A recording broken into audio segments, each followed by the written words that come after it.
Hello guys, আজকে তোমাদের bike কিনতে চলেছে রোলস রয়েস। হ্যাঁ, ঠিকই শুনেছ। এই কয়েকদিন যাবত ট্যাক্সি চালিয়ে বানিয়ে ফেলেছি 34 লক্ষ কয়েন। হ্যাঁ, ঠিকই শুনেছ। তো চলো, বেশি কথা না বাড়িয়ে ফটাফট রোলস রয়েস কিনে নেওয়া যাক। তো আমি এখন আসলাম লবিতে। লবিতে এসে গাড়িটা সিলেক্ট করি আগে। হ্যাঁ, এইটা এটার লুকটা দেখতে পাচ্ছ ভাই, তোমরা অস্থির লেভেল। তো আমি বেশি কথা না পারি, এখন বাই করে নিলাম। ডান। তো আমি অফিসে এটা জানিয়ে দিয়েছি, এটা মডিফাই করে আমাকে দিতে।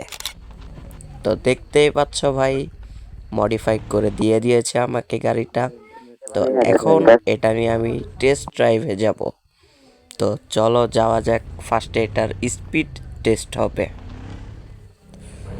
তো গাইজ, আমি গাড়িটা নিয়ে বেরিয়ে পড়লাম, এখন এটার স্পিডটা টেস্ট করি।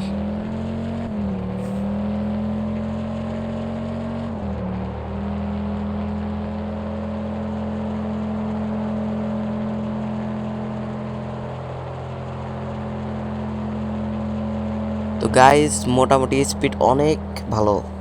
এই আপগ্রেড ছাড়াই এটা 206+ যায়। তো নেক্সট এটার ডিউরাবিলিটি চেক হবে, অর্থাৎ এটাকে আজকে ভাঙবো আমি। ঠিকই শুনতে পাইছো ভাই, গাড়ি যদি মজবুত না হয় তাহলে কিনে কোনো লাভ নেই। তো চলো গাড়িটার ক্র্যাশ টেস্ট করা যাক।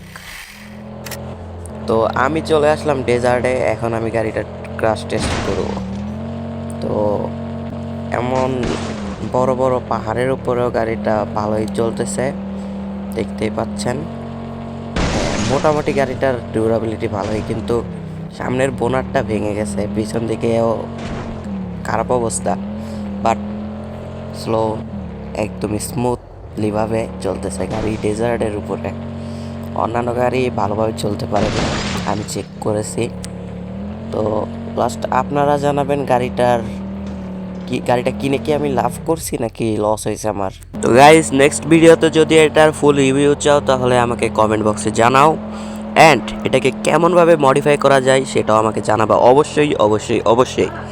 তো এখন বাই বাই, নেক্সট ভিডিওতে দেখা হবে ইনশাআল্লাহ। কমেন্ট করতে ভুলো না। আল্লাহ হাফেজ।